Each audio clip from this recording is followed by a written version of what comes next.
इन्हां नूं छड्डो, तुसीं जंगलों में चले जाओ, उत्थे भी छड्डो जिथे बहुत ज़्यादा स्नो पैंदी है, बर्फ़ पैंदी है, उन्हां देशां दे विच, उन्हां इलाकिਆਂ में चले जाओ।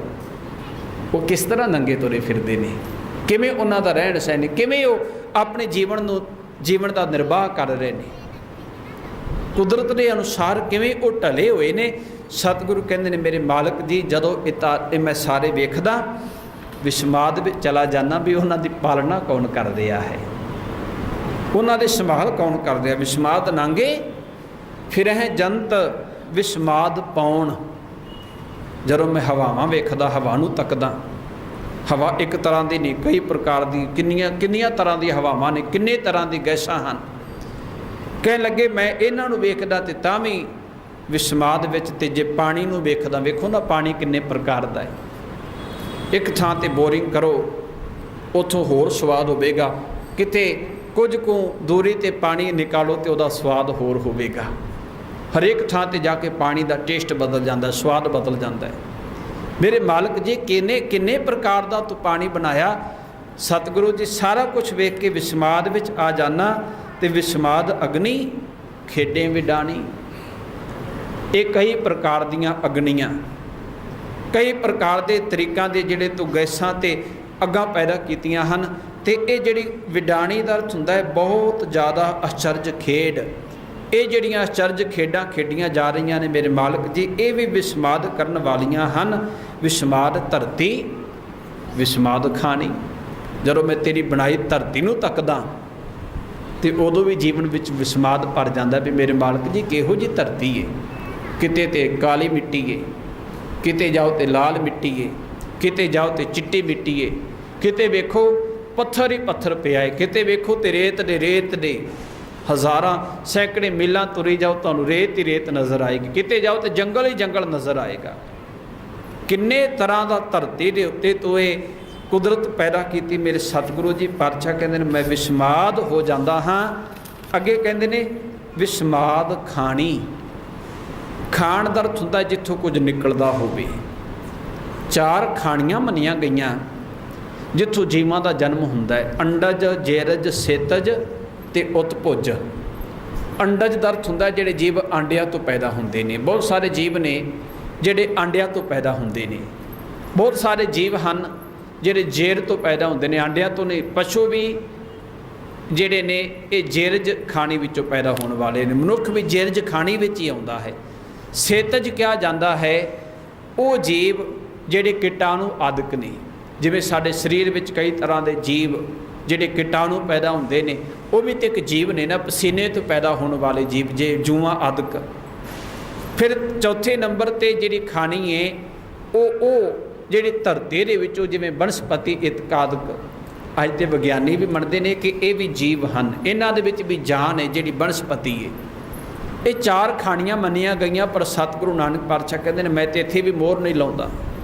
कितियां खाणी, कितियां बाणी। मैं नहीं कहना कि केवल चार ही ने। करते की कुदरत बड़ी बेअंत है, वो कुदरत अंत नहीं। इस करके वो जीव किस तरह पैदा किए जा रहे हैं, कोई यदा भी कोई अंत नहीं है। कहते हैं सारिया खाणियां वेख के किवें किवें जीव पैदा हो रहे हैं। ये भी बड़ी आश्चर्यता होंदी है, बड़ी हैरानी दी और बड़ी हैरानी की गल है ना। सच ही है कि मनुख जदों पैदा होंदा है तो उहदी संभाल किन्नी करदे हां असीं, किन्नी केयर कीती जांदी, किन्ने हॉस्पिटल बने हुए ने, किवें उत्ते डॉक्टर हुंदे ने, उन्हां दे उत्ते उन्हां दी संभाल, बच्चे की किवें संभाल कीती जांदी है, किवें उहनूं वेखिया जांदा है। पर केवल मनुख नूं छड्ड दईए तो होर भी तो जीव पैदा हो रहे हैं ना। कौन करदा उन्हां दी परवरिश, कौन करदा पिया उन्हां दी संभाल। किवें वो छोटे छोटे जीव, किते पशु का बच्चा पैदा होंदा तक वो थोड़ी देर तक वो पैदा होकर बैठेगा, जिहड़ी उहदी माँ होवेगी उहनूं चट्टेगी तो थोड़े चिर बाद अपने पैरों ते आप ही खड़ा होकर भज्जन लग पेगा। कौन बैठा अंदर उन्होंने ज्ञान दे रहा है। सतगुरु कहने लगे जदों मैं सारा कुछ वेखदा विस्माद में चला जाना। सच जानियो किते करते की कुदरत वेख के सानू भी विस्माद आ जाए, बड़ा आनंदमयी जीवन बनेगा। अगे गुरु पातशाह कहते ने विस्माद साध लगे पुरानी। ये जिहड़े प्राणी हैं स्वादां विच लगे हुए हैं, किसी नूं किसी चीज़ का स्वाद है, किसी नूं किसी चीज़ का। कहने लगे ये भी विस्माद जनक है। विस्माद संजोग, ਵਿਸਮਾਦ ਵਿੰਜੋਗ। ਜਦੋਂ ਕਿਤੇ ਸੰਜੋਗ ਹੁੰਦਾ ਤੇ ਖੁਸ਼ੀਆਂ, ਮੇਲ ਮਿਲਾਪ ਦੇ ਵਿੱਚ ਖੁਸ਼ੀਆਂ ਹੁੰਦੀਆਂ ਨੇ। ਜਦੋਂ ਕਿਤੇ ਵਿੰਜੋਗ ਹੁੰਦਾ ਹੈ ਉਦੋਂ ਰੋਣਾ ਹੁੰਦਾ ਹੈ, ਉਦੋਂ ਕੁਰਲਾਉਣਾ ਹੁੰਦਾ, ਉਦੋਂ ਧਾਹਾਂ ਮਾਰੀਆਂ ਜਾਂਦੀਆਂ ਨੇ, ਦੁੱਖ ਪ੍ਰਗਟ ਕੀਤਾ ਜਾਂਦਾ, ਸੋਗ ਪ੍ਰਗਟ ਕੀਤਾ ਜਾਂਦਾ ਹੈ। ਸਤਿਗੁਰੂ ਕਹਿੰਦੇ ਨੇ ਮੈਂ ਤੇ ਇਹ ਵੀ ਵੇਖ ਕੇ ਵਿਸਮਾਦ ਕਰਦਾ ਵੀ ਮੇਰੇ ਸਤਿਗੁਰੂ ਕਿਤੇ ਤੇ ਖੁਸ਼ੀਆਂ ਨੇ, ਕਦੇ ਤੇ ਮੇਲ ਮਿਲਾਪ ਹੋ ਰਿਹਾ ਹੈ, ਔਰ ਤੇਰੀ ਜਦੋਂ ਕਿਤੇ ਕੁਦਰਤ ਜਦੋਂ ਭਾਣਾ ਵਾਪਰਦਾ ਹੈ ਤੇ ਉਦੋਂ ਵਿਜੋਗ ਹੁੰਦਾ ਹੈ।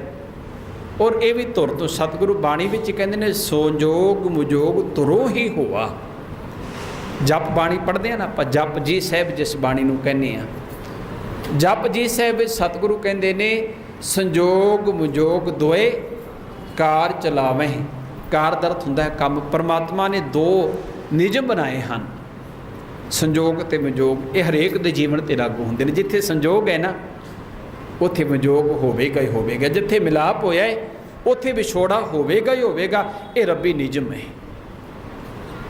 ਅਤੇ ਸਾਡਾ ਜੀਵਨ ਕਿਹੋ ਜਿਹਾ, ਮੈਨੂੰ ਮਾफ़ ਕਰਨਾ, ਆਮ ਮਨੁੱਖ ਕਿਹੋ ਜਿਹਾ ਜਦੋਂ ਸੰਜੋਗ ਹੁੰਦਾ ਹੈ, ਜਦੋਂ ਸੰਜੋਗ ਹੁੰਦਾ, ਜਦੋਂ ਕੋਈ ਨਵਾਂ ਬੱਚਾ ਜਨਮਦਾ ਹੈ, ਪਹਿਲਾਂ ਤਾਂ ਅਰਦਾਸਾਂ ਕਰਦਾ ਮੇਰੇ ਸਤਿਗੁਰੂ ਜੀ ਕਿਰਪਾ ਕਰੋ, ਬਖਸ਼ਿਸ਼ ਕਰੋ, ਘਰ ਵਿੱਚ ਔਲਾਦ ਦੀ ਦਾਤ ਦਿਓ।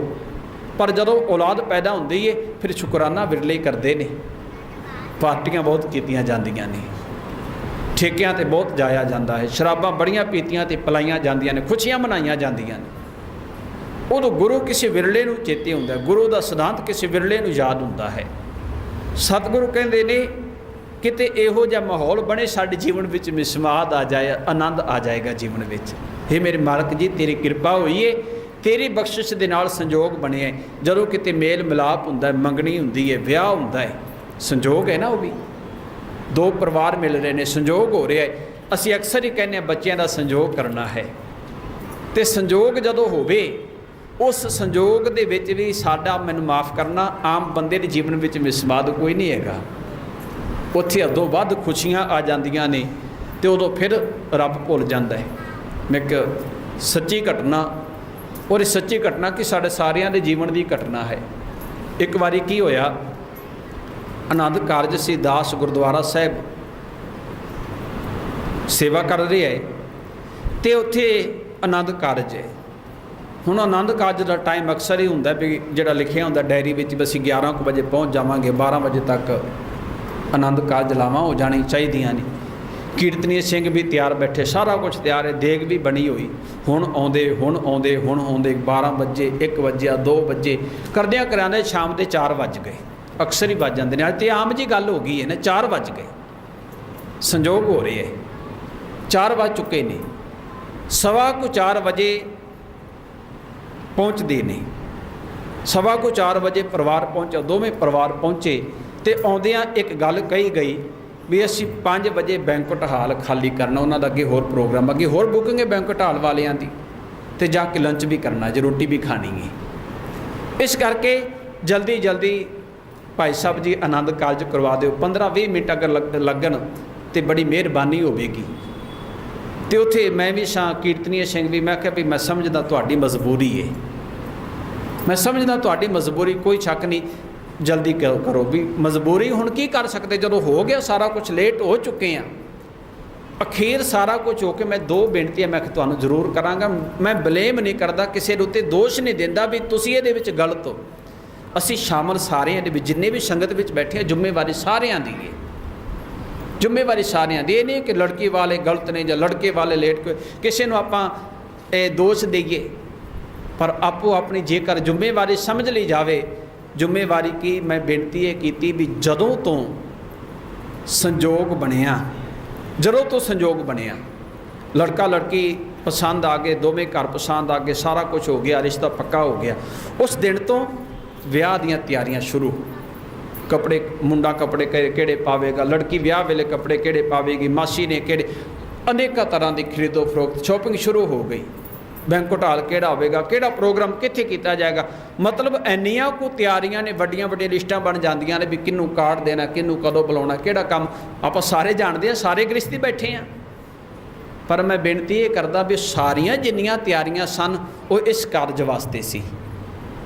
ਉਹ ਸਾਰੀਆਂ ਤਿਆਰੀਆਂ ਨੇ ਨਾ ਜਿਹੜੀਆਂ, ਉਹ ਇਸ ਕਾਰਜ ਵਾਸਤੇ ਸੀ। ਅਸਲ ਕਾਰਜ ਤੇ ਇੱਥੇ ਆ ਕੇ ਸੰਪੂਰਨ ਹੋਣਾ ਹੈ, ਜਿਹੜਾ ਗੁਰੂ ਦੀ ਹਜ਼ੂਰੀ ਵਿੱਚ ਆਉਣਾ ਹੈ। ਵਿਆਹ ਉਦੋਂ ਹੀ ਮੰਨਿਆ ਜਾਏਗਾ ਜਦੋਂ, ਬਾਕੀ ਜੋ ਕੁਝ ਤੁਸੀਂ ਮਰਜ਼ੀ ਕਰ ਲਓ, ਵਿਆਹ ਨਹੀਂ ਮੰਨਿਆ ਜਾਏਗਾ। ਜੋ ਕੁਝ ਮਰਜ਼ੀ ਕਰ ਲਓ, ਨੱਚ ਲਓ, ਟੱਪ ਲਓ, ਖਾ ਲਓ, ਪੀ ਲਓ, ਭੰਗੜੇ ਪਾ ਲਓ, ਉਹ ਵਿਆਹ ਨਹੀਂ ਮੰਨਿਆ ਜਾਏਗਾ ਜਿੰਨੀ ਦੇਰ ਤੱਕ ਬੱਚੇ ਬੱਚੀ ਦਾ ਆਨੰਦ ਕਾਰਜ ਨਹੀਂ ਹੋ ਜਾਂਦਾ। ਪਰ ਜਦੋਂ ਅਸਲੀ ਸੰਜੋਗ ਹੋਣ ਦਾ ਵਕਤ ਆਇਆ, ਅਫਸੋਸ ਦੀ ਗੱਲ ਹੈ ਸਾਡੇ ਕੋਲ ਟਾਈਮ ਹੀ ਨਹੀਂ ਬਚਿਆ, ਸਾਡੇ ਕੋਲ ਵਕਤ ਹੀ ਨਹੀਂ ਬਚਿਆ। ਕੌਣ ਹੈ ਜ਼ਿੰਮੇਵਾਰ? ਕਿਉਂ ਗੁਰੂ ਭੁੱਲ ਜਾਂਦਾ ਸੰਜੋਗ ਦੇ ਵਿੱਚ? ਕਿਉਂ ਗੁਰੂ ਭੁੱਲ ਜਾਂਦਾ? ਜਦੋਂ ਕਿਤੇ ਵਿਜੋਗ ਹੁੰਦਾ, ਵਿਛੋੜਾ ਹੁੰਦਾ, ਫਿਰ ਕਹਿੰਦੇ ਰੱਬ ਨੇ ਬੜੀ ਮਾੜੀ ਕੀਤੀ, ਪਰਮਾਤਮਾ ਨੇ ਬੜੀ ਮਾੜੀ ਕੀਤੀ। ਇੱਕ ਪਾਸੇ ਅਸੀਂ ਰਜ਼ਾ ਦੀ ਗੱਲ ਕਰਦੇ ਹਾਂ, ਹੁਕਮ ਮੰਨਣ ਦੀ ਗੱਲ ਕਰਦੇ ਹਾਂ। ਸਤਿਗੁਰੂ ਇੱਥੇ ਸਾਨੂੰ ਦੋਨਾਂ ਚੀਜ਼ਾਂ ਤੇ ਇੱਥੇ ਗੱਲ ਸਮਝਾ ਰਹੇ ਨੇ। ਸੰਜੋਗ ਹੋਵੇ ਤਾਂ ਵੀ ਵਿਸਮਾਦ, ਰੱਬ ਚੇਤੇ ਹੋਵੇਗਾ ਤੇ ਵਿਸਮਾਦ ਹੋਵੇਗਾ ਸਾਡੇ ਜੀਵਨ ਵਿੱਚ। ਵਿਜੋਗ ਹੋਵੇ, ਵਿਛੋੜਾ ਹੋਵੇ, ਜੇ ਜੀਵਨ ਅੰਦਰ ਪਰਮਾਤਮਾ ਚੇਤੇ ਹੋਵੇਗਾ, ਉੱਥੇ ਵੀ ਹੱਦੋਂ ਵੱਧ ਦੁਖੀ ਨਹੀਂ ਹੋਵਾਂਗੇ, ਰੱਬ ਨੂੰ ਉਲਾਂਭੇ ਨਹੀਂ ਦੇਵਾਂਗੇ, ਕਹਾਂਗੇ ਮੇਰੇ ਪਰਮਾਤਮਾ ਤੇਰਾ ਹੁਕਮ ਹੈ, ਜੰਮਣ ਮਰਨਾ ਹੁਕਮ ਹੈ, ਭਾਣੇ ਆਵੇ ਜਾਏ ਤੇਰਾ ਹੁਕਮ ਹੈ। ਸਤਿਗੁਰੂ ਇੱਥੇ ਇਹ ਗੱਲ ਸਾਨੂੰ ਸਮਝਾ ਰਹੇ ਨੇ। ਮੈਂ ਬੇਨਤੀ ਕਰਾਂ ਵੀ ਜਿਹੜੀ ਬਾਣੀ ਹੈ ਨਾ, ਸਾਡੇ ਜੀਵਨ ਅੰਦਰ ਅਮਲੀ ਰੂਪ ਵਿੱਚ ਅਸੀਂ ਜੀਵਨ 'ਤੇ ਲਾਗੂ ਕਰਨ ਦਾ ਯਤਨ ਕਰਨਾ ਹੈ। ਅਮਲੀ ਜੀਵਨ ਦੇ ਵਿੱਚ ਸੰਜੋਗ ਸਤਿਗੁਰੂ ਪਾਤਸ਼ਾਹ ਕਿਰਪਾਲਤਾ ਕਰ ਰਹੇ ਨੇ। ਕਹਿਣ ਲੱਗੇ ਵਿਸਮਾਦ ਸੰਜੋਗ, ਮੇਰੇ ਸਤਿਗੁਰੂ ਸੰਜੋਗ ਹੁੰਦਾ ਵਿਸਮਾਦ, ਵਿਜੋਗ ਹੈ। ਇਹ ਵੀ ਵੇਖ ਕੇ ਮੇਰੇ ਜੀਵਨ ਅੰਦਰ ਵਿਸਮਾਦ, ਕਿਤੇ ਸੰਜੋਗ ਹੋ ਰਿਹਾ, ਕਿਤੇ ਵਿਜੋਗ ਹੋ ਰਿਹਾ ਹੈ। ਵਿਸਮਾਦ ਭੁੱਖ, ਵਿਸਮਾਦ ਭੋਗ। ਕਿੰਨੀ ਹੈਰਾਨੀ ਵਾਲੀ ਗੱਲ ਹੈ ਕਿ ਉਹ ਭੁੱਖ ਜਦੋਂ ਸਾਡੇ ਜੀਵਨ ਅੰਦਰ ਸਾਨੂੰ, ਸਾਡਾ ਸਰੀਰ ਸਮਝਦਾ ਹੈ ਕਿ ਹੁਣ ਐਨਰਜੀ ਦੀ ਲੋੜ ਹੈ, ਤੇ ਸਾਡੇ ਜੀਵਨ ਅੰਦਰ ਇੱਕ ਵਿਲਕ ਪੈਦਾ ਹੁੰਦੀ ਹੈ, ਇੱਕ ਭੁੱਖ ਪੈਦਾ ਹੁੰਦੀ ਹੈ। ਸਾਹਿਬ ਕਹਿੰਦੇ ਨੇ ਇਹ ਵੀ ਵਿਸਮਾਦ ਵਿੱਚ ਲੈ ਕੇ ਜਾਣ ਵਾਲੀ ਮੇਰੇ ਮਾਲਕ ਜੀ ਕਿਹੋ ਜਿਹੀ ਤਾਕਤ ਸਾਡੇ ਜੀਵਨ ਅੰਦਰ ਪੈਦਾ ਕੀਤੀ ਹੈ, ਜਿਹੜੀ ਵਾਰ-ਵਾਰ ਸਾਨੂੰ ਅਹਿਸਾਸ ਕਰਾਉਂਦੀ ਹੈ ਕਿ ਆਪਣੇ ਮੂੰਹ ਦੇ ਵਿੱਚ ਕੁਝ ਪਾ। ਜਦੋਂ ਭੋਗਦੇ ਹਾਂ, ਜਦੋਂ ਪਦਾਰਥ ਭੋਗਦੇ ਹਾਂ, ਤੇ ਪਦਾਰਥਾਂ ਨੂੰ ਵੇਖ ਕੇ ਸਤਿਗੁਰੂ ਕਹਿੰਦੇ ਨੇ ਵਿਸਮਾਦ ਆ ਜਾਂਦਾ। ਮੇਰੇ ਸਤਿਗੁਰੂ ਜਿੱਥੇ ਭੁੱਖ ਪੈਦਾ ਕੀਤੀ, ਉੱਥੇ ਖਾਣ ਵਾਸਤੇ ਵਸਤੂਆਂ ਵੀ ਪੈਦਾ ਕੀਤੀਆਂ। ਤੋਂ ਜੇ ਭੁੱਖ ਪੈਦਾ ਕੀਤੀ ਹੈ ਤਾਂ ਅਨਾਜ ਵੀ ਤੋਂ ਪੈਦਾ ਕੀਤਾ ਹੈ। ਸਭ ਜੀਓ ਪਿੰਡ ਮੁਖ ਨੱਕ ਦੀਆ, ਕਹਿੰਦੇ ਨੇ ਵਰਤਨ ਕੋ ਪਾਣੀ, ਅੰਨ ਖਾਣਾ, ਕੱਪੜ ਪਹਿਨਣ ਦੀਆ। ਇਹ ਸਾਰਾ ਕੁਝ ਮੇਰੇ ਮਾਲਕ ਨੇ ਕੁਦਰਤ ਦੇ ਜ਼ਰੀਏ ਸਾਨੂੰ ਬਖਸ਼ਿਸ਼ ਰੂਪ ਵਿੱਚ ਜਿੱਥੇ ਉਹਨੇ ਭੁੱਖ ਪੈਦਾ ਕੀਤੀ, ਉੱਥੇ ਭੋਗ ਵੀ ਪੈਦਾ ਕੀਤੇ। ਕਿੰਨੀਆਂ ਦਾਤਾਂ ਨੇ ਅਕਾਲ ਪੁਰਖ ਵਾਹਿਗੁਰੂ ਦੀਆਂ। ਕਿਤੇ ਇਹ ਭੁੱਖ ਲੱਗੇ ਤੇ ਪਦਾਰਥ ਛਕਦਿਆਂ ਸਾਨੂੰ ਇਹ ਵਿਸਮਾਦ ਆ ਜਾਏ। ਮੇਰੇ ਮਾਲਕ ਜੀ ਕਿੰਨੀ ਕਿਰਪਾ ਹੈ ਤੇਰੀ, ਕਿੰਨੀ ਬਖਸ਼ਿਸ਼ ਹੈ ਤੇਰੀ। ਇਹ ਕਿਹੋ ਜਿਹਾ ਸਾਡੇ ਜੀਵਨ ਦਾ ਸਰਕਲ ਬਣਾਇਆ। ਭੁੱਖ ਲੱਗਦੀ ਹੈ, ਭੋਗ ਭੋਗਦੇ ਹਾਂ, ਇਹ ਸਾਰਾ ਕੁਝ ਕਰਦੇ ਹਾਂ। ਸਤਿਗੁਰੂ ਕਹਿੰਦੇ ਨੇ ਜੀਵਨ ਅੰਦਰ ਵਿਸਮਾਦ ਆ ਜਾਂਦਾ ਹੈ। ਵਿਸਮਾਦ ਭੁੱਖ, ਵਿਸਮਾਦ ਭੋਗ। ਫਿਰ ਅੱਗੇ ਕਹਿੰਦੇ ਨੇ ਵਿਸਮਾਦ ਸਿਫਤ, ਵਿਸਮਾਦ ਸਾਲਾ। ਜਦੋਂ ਤੇਰੀ ਸਿਫਤ ਕਰਦੇ ਹਾਂ, ਜਦੋਂ ਤੇਰੀ ਸਲੋਤਾ, ਜਦੋਂ ਤੇਰੀਆਂ ਵਡਿਆਈਆਂ ਕੀਤੀਆਂ ਜਾਂਦੀਆਂ ਨੇ, ਵਿਸਮਾਦ ਵਿੱਚ ਚਲੇ ਜਾਈਦਾ। ਤੇ ਵਿਸਮਾਦ ਉਜੜ, ਵਿਸਮਾਦ ਰਾਹ। ਉਜੜ ਦਾ ਅਰਥ ਹੁੰਦਾ ਹੈ ਔਜੜੇ ਪੈਣਾ, ਕੁਰਾਹੇ ਪੈਣਾ। ਸਤਿਗੁਰੂ ਜੀ ਕੁਝ ਜੀਵਾਂ ਨੂੰ ਵੇਖਦਾ ਤੇ ਕੁਰਾਹੇ ਪਏ ਹੋਏ ਨੇ, ਗਲਤ ਰਸਤਿਆਂ 'ਤੇ ਤੁਰ ਰਹੇ ਨੇ। ਪਰ ਗਲਤ ਰਸਤਿਆਂ ਤੋਂ ਵੇਖ ਕੇ ਅੱਜ ਅਸੀਂ ਵੇਖਦੇ ਹਾਂ ਨਾ, ਲੋਕ ਗਲਤ ਰਸਤੇ 'ਤੇ ਤੁਰ ਰਹੇ ਨੇ, ਝੂਠ ਬੋਲਦੇ ਨੇ, ਕਰਪਸ਼ਨ ਕਰਦੇ ਨੇ, ਠੱਗੀਆਂ ਮਾਰਦੇ ਨੇ, ਆਪਣੇ ਬੱਚਿਆਂ ਵੱਲ ਤੱਕਦਿਆਂ ਪਤਿਤ ਹੋ ਰਹੇ ਨੇ, ਇਹ ਹੋ ਰਿਹਾ ਹੈ, ਉਹ ਹੋ ਰਿਹਾ, ਨਸ਼ਿਆਂ ਵਿੱਚ ਪ੍ਰਵਿਰਤ ਹੋ ਰਹੇ ਨੇ।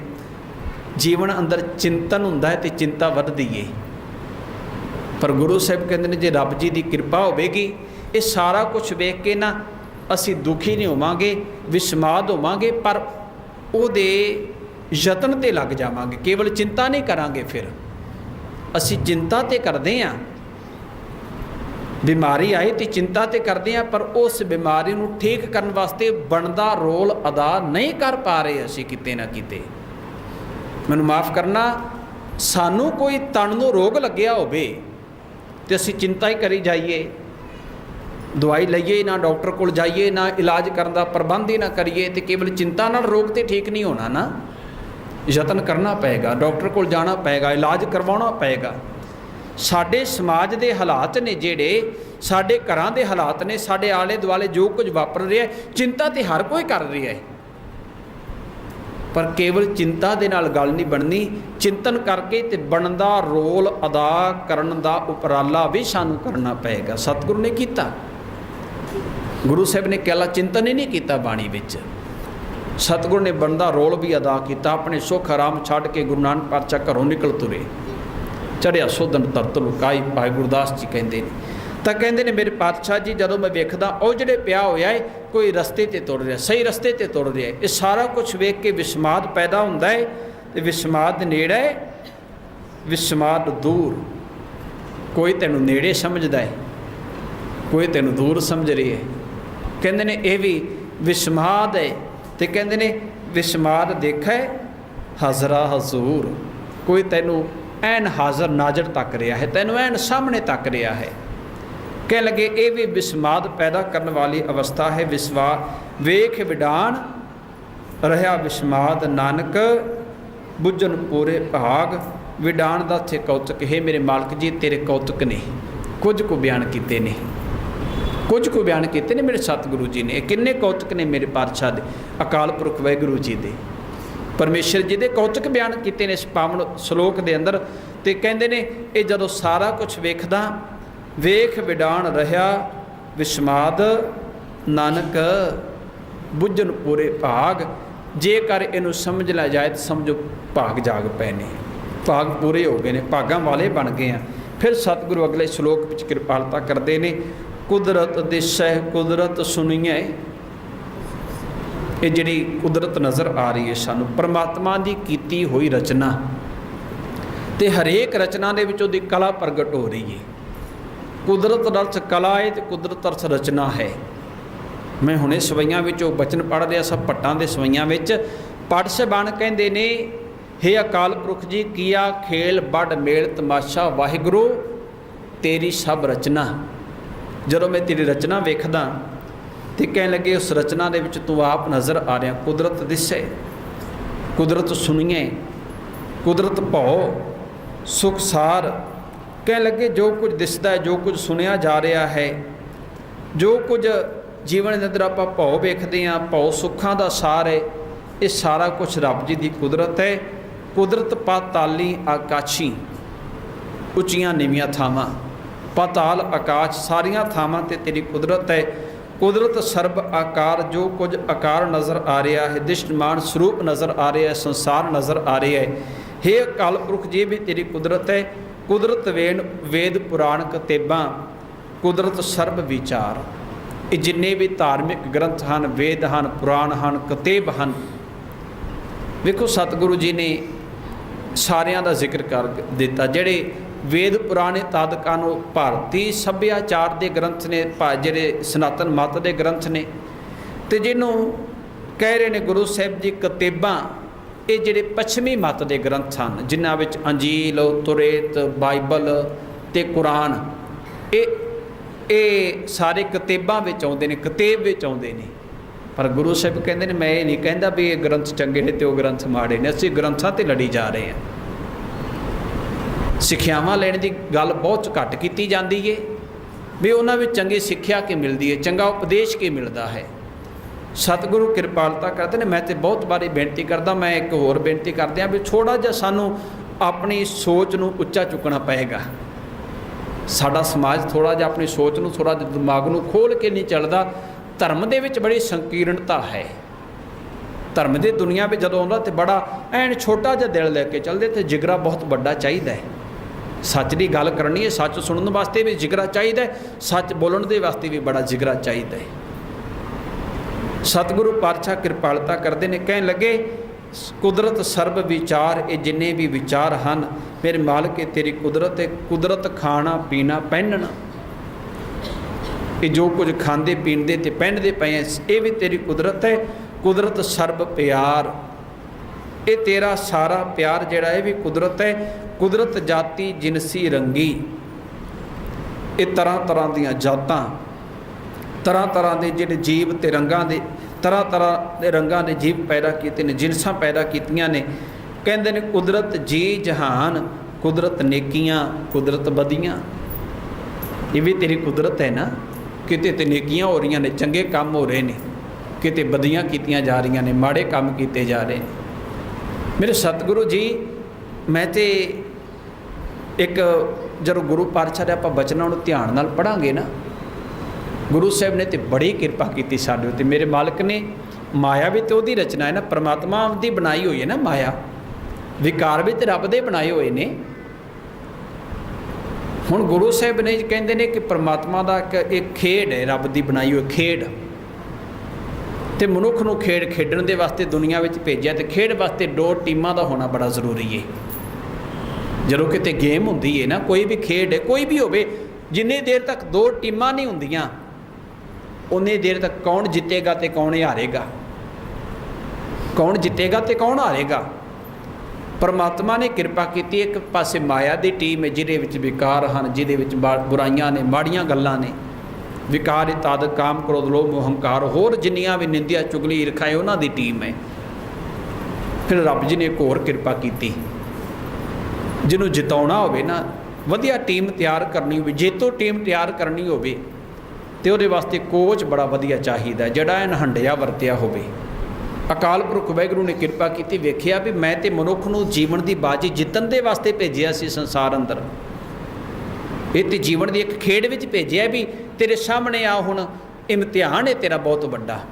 इम्तिहान विच रुकावटां दे हुंदियां हुंदियां ने, इम्तिहान जिहड़ा सौखा पास हो जाए इम्तिहान कादा, इम्तिहान विच भेजिया है। जीवन साडा इम्तिहान है, अनेक तरह दी मुश्किलां ने।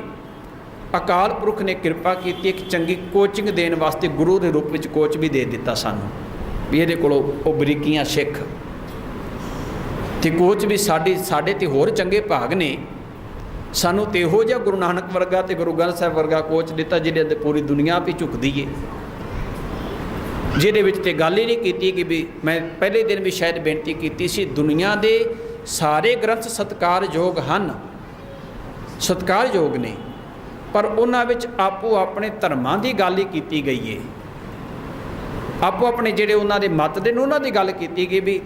पर इत्थे तुहानूं ये नहीं मिलेगा भी हिंदू नूं आ करना चाहिए, जैनी नूं आ करना चाहिए, क्रिश्चन नूं इस तरह का काम करना चाहिए, मुसलमान नूं इस तरह का काम करना चाहिए। गुरु साहब जी ये नहीं कहते भी सिख नूं आ करना चाहिए, सतगुरु कहते हैं मनुख नूं की करना चाहिए, मनुख नूं सुबोधत है गुरु की बाणी, मनुखता नूं समर्पित है। तो मनुख विच पूरी दुनिया के मनुख आउंदे ने, पूरी दुनिया की मनुखता आउंदी है। गुरु ग्रंथ साहिब नालों वड्डी मनुखता की गल करन वाला गुरु नानक वर्गा गुरु सानू प्राप्त होया है। असी तो अपने आप को भागां वाला समझिए गुरु प्यार वालिओ।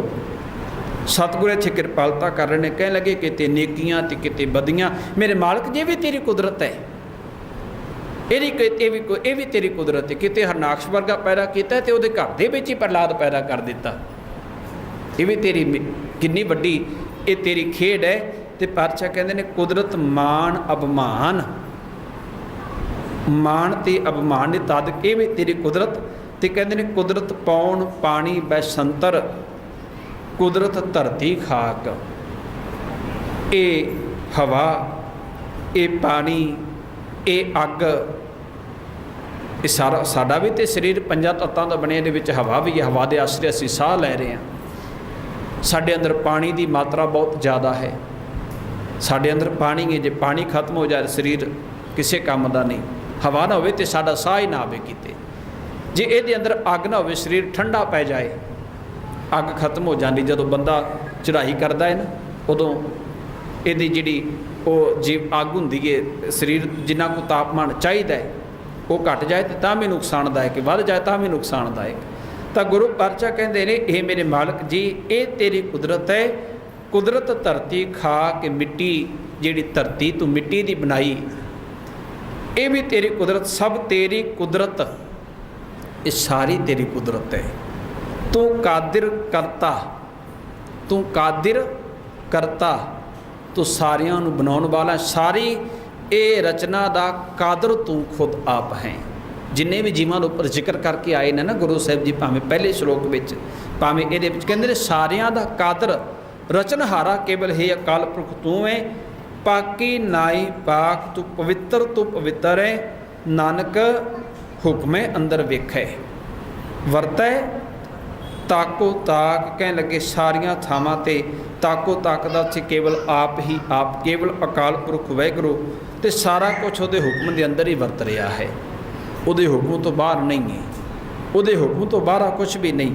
ਪੌੜੀ ਵਿੱਚ ਕਹਿੰਦੇ ਨੇ ਆਪੀਨੈ ਭੋਗ ਭੋਗ ਕਹਿ ਹੋਏ ਭਸਮੜ ਭੌਰ ਸਿਧਾਇਆ। ਕਹਿਣ ਲੱਗੇ ਜੀਵ ਤਰ੍ਹਾਂ ਤਰ੍ਹਾਂ ਦੇ ਭੋਗ ਭੋਗਦਾ ਸੰਸਾਰ ਦੇ ਅੰਦਰ ਤੇ ਅਖੀਰ ਵਿੱਚ ਭਸਮੜ। ਭਸਮੜ ਦਾ ਅਰਥ ਭਸਮ ਦੀ ਮੜੀ, ਸਵਾਹ ਦੀ ਢੇਰੀ, ਮਿੱਟੀ ਦੀ ਢੇਰੀ ਹੋ ਜਾਂਦਾ ਹੈ। ਮਿੱਟੀ ਹੋ ਜਾਂਦੇ ਨੇ ਜਦੋਂ ਭੌਰ ਸਿਧਾਇਆ।